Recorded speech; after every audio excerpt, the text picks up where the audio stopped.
So this is an informal communication which we do to help our students know the journey of finance professionals through their careers.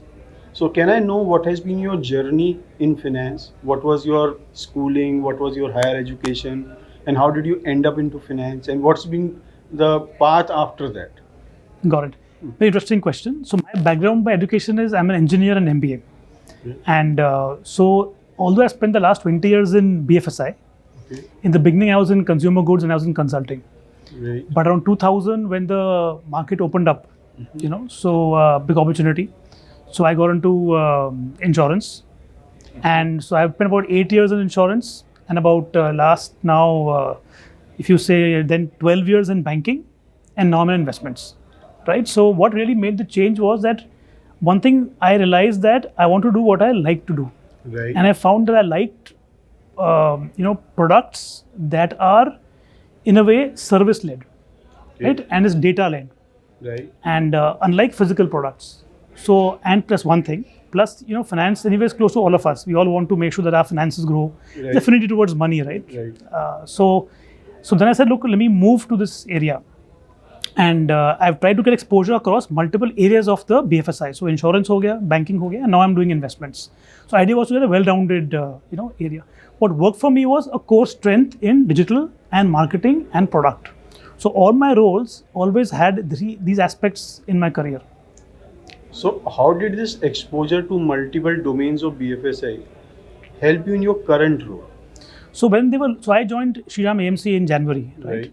So when I came on board, the intention of the board was to get somebody who can think out of the box, Right. who's familiar with the category, but not from the industry. Right. So in my previous roles, I was in banking, I was on the product side. So I've distributed, investment products. That's Right. familiar, but not from the AMC industry. Right. Plus, they found that I had also, perspective towards marketing and product and digital, which is what the future will be required.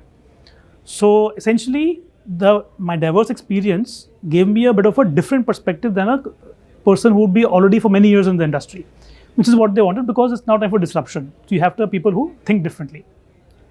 There's another question which is very closely related to what we've been taught. So in our early childhood, we get some lessons about money. What was your biggest lesson about money which stood you good in later years when you started earning and maybe investing?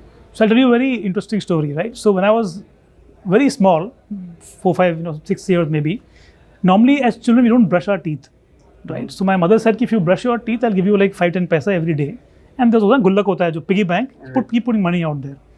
And we did that. So in the paise ke lalach mein, for the greed for a little, 5-10 paisa also, we would regularly brush our teeth, right?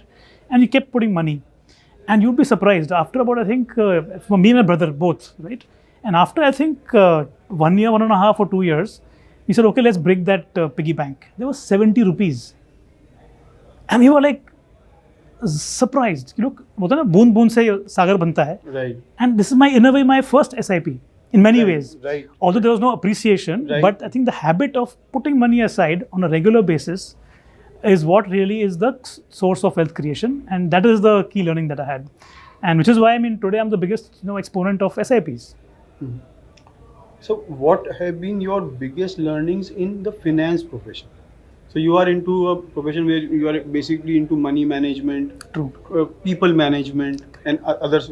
So what have been your learnings which you would like to pass on to the budding people into finance profession, that these are some things which you should pay attention to if you want to be successful into finance or any profession like that? Very simple thing, right? See, there are physical products and there are intangible Services, products, yeah. right? So in a physical product, customer can touch and feel and see how it is, right? In a service product, the product is the individual who delivers the experience. Right. So the key here is customer experience. Right. So customer experience and that moment of truth, the way the customer experiences you is what builds or destroys your brand. Right. So you have to keep in mind that every touch with the customer is a moment of truth. Right. Because you are intangible, they can't touch and feel the product, right? Right. So experience is key. Experience is key. The customer experience. Customer experience is what this business is all about. It's a service business, Right. customer experience. and that's will make a big difference. What kind of skills do you look in young professionals when they are asking to join your company? Simple thing, growth mindset. Okay. Can you just explain that? So growth mindset means that inherently you have a positive attitude and you are willing to learn and grow, which means that you don't want to be static in one place. You want to keep on increasing and growing. So again, I'll talk about the compounding principle, right? Yeah. So if you have, yeah. So if you improve 1% every day, the compounding is phenomenal, right? So growth mindset is the key. CWM सही है. CWM सही है.